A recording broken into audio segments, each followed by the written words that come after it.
Professor. NEET paper leak की धांधली का सूत्रधार एक प्रोफेसर है।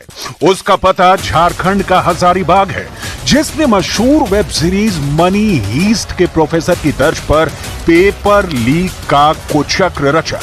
पुलिस जांच में अब तक जितने पर्दाफाश हुए हैं, उससे सिग्नल मिले हैं कि पेपर लीक की पहली और सबसे अहम कड़ी यही प्रोफेसर है।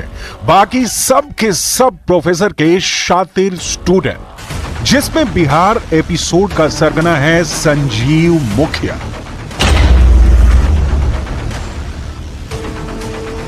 तारीफ बस इतनी भर कि 20 साल से पेपर लीक का किंग पिन है। नीट पेपर लीक धांधली का सबसे कुख्यात नाम है संजीव मुखिया, जिसके खुराफाती दिमाग से लाखों छात्रों के भविष्य से खिलवाड़ करने वाली तरकीब निकली। लेकिन नीट पेपर धांधली का सारा कुचक्र सिर्फ संजीव मुखिया के अकेले बूते भर की बात नहीं। इस गड़बड़झाले में संजीव मुखिया के साथ बराबर के साझीदार हैं। नीट पेपर लीक के सरगना ने ऐसा नेटवर्क बना रखा है जो किसी का भी दिमाग चकरा देगा। संजीव मुखिया की क्राइम कंपनी बड़ी है, रसूखदारों से भरी पड़ी है। पढ़े लिखे ज़हीन पेशेवर लोग इसकी लीक कंपनी में प्रोपराइटर हैं। नीट पेपर धांधली करके पूरे देश में खलबली मचाने वाले संजीव मुखिया का कच्चा चिट्ठा खुल गया है। लेकिन पहले जानते हैं कि नीट पेपर लीक का षड्यंत्र रचा कैसे गया, किस सेंटर में पेपर लीक हुआ, ये जानते हैं। पेपर लीक की सारी सेटिंग झारखंड में की गई। आरोप है कि बिहार के संजीव मुखिया ने कथित प्रोफेसर को मोहरे के तौर पर इस्तेमाल किया।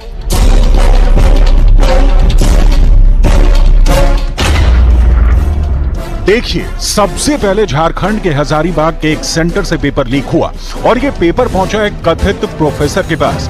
इस प्रोफेसर के फोन नंबर से ही संजीव मुखिया के फोन पर पेपर भेजा गया और फिर रांची के रिम्स के 10 डॉक्टर और पटना के 2 सॉल्वर ने इस पेपर को सॉल्व किया।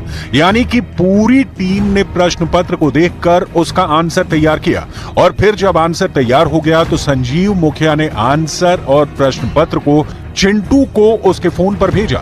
इसके बाद पटना में सवाल और जवाब का प्रिंट आउट निकाला गया और पटना में ही लर्न एंड प्ले स्कूल में जो अभ्यर्थी ठहरे थे, उन्हें परीक्षा से एक दिन पहले रात में सवाल और जवाब रटाया गया।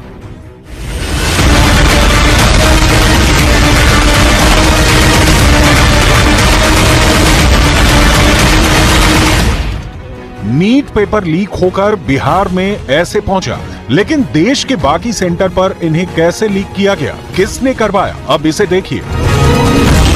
अब तक की जांच में पता चल रहा है कि संजीव मुखिया के साथ इस मामले का मास्टरमाइंड है रवि अत्री और उसका गैंग। रवि अत्री फिलहाल मेरठ की जेल में बंद है और इसके ही गैंग के 2 सदस्य अतुल वत्स और अंशुल सिंह बाहर एक्टिव थे। अतुल वत्स और अंशुल सिंह ये दोनों बिहार, महाराष्ट्र, गुजरात में नीट लीक का जिम्मा संभाल रहे थे। इन दोनों के सीधे संपर्क में था संजीव मुखिया। ये मुखिया भी बड़ा किरदार है। इसके पास जो क्वेश्चन पेपर आया उसे इसने सॉल्व कराया सॉल्वर गैंग से। ये सॉल्वर गैंग पटना और रांची में था। रांची में 10 डॉक्टर और पटना में 2 सॉल्वर। इन सबसे संजीव मुखिया ने पेपर सॉल्व कराया। इसके साथ ही संजीव मुखिया के नेटवर्क में जुड़े थे सिकंदर यादवेंदु। ये सिकंदर जो है मुखिया का शागिर्द है और इस पर अभ्यर्थियों को लाने का जिम्मा था। इसके अलावा मुखिया के नेटवर्क में अमित आनंद और नीतीश कुमार भी जुड़े थे। इन दोनों पर पैसों की डीलिंग का जिम्मा था। इस नेटवर्क में चिंटू और सिंटू भी अहम किरदार हैं। इन दोनों के पास ही सॉल्व किया गया पेपर संजीव मुखिया ने भेजा था और इन दोनों ने क्वेश्चन पेपर और आंसर पेपर का प्रिंट लेकर अभ्यर्थियों तक पहुंचा और फिर अभ्यर्थियों से आंसर पेपर रात भर रटाया गया। बिहार के जिस गेस्ट हाउस में पेपर सॉल्व किए गए, वहां की सारी सेटिंग सिकंदर ने प्रीतम के साथ की थी। वही प्रीतम कुमार जो कि तेजस्वी यादव के पीएस हैं। प्रीतम कुमार के पटना वाले पते पर EOU का नोटिस पहुंच चुका है। मगर नीट पेपर लीक का मगरमच्छ कहा जाने वाला संजीव मुखिया फरार है, क्योंकि संजीव मुखिया कोई छोटा मोटा खिलाड़ी नहीं, 20 साल से पेपर लीक का तजुर्बेकार है। पुलिस संजीव मुखिया के लिए जगह जगह छापेमारी कर रही है। वहीं संजीव मुखिया की मां ने बातचीत में बताया कि उन्होंने अपने बेटे को गलत संगत में जाने से कई बार आगाह किया था।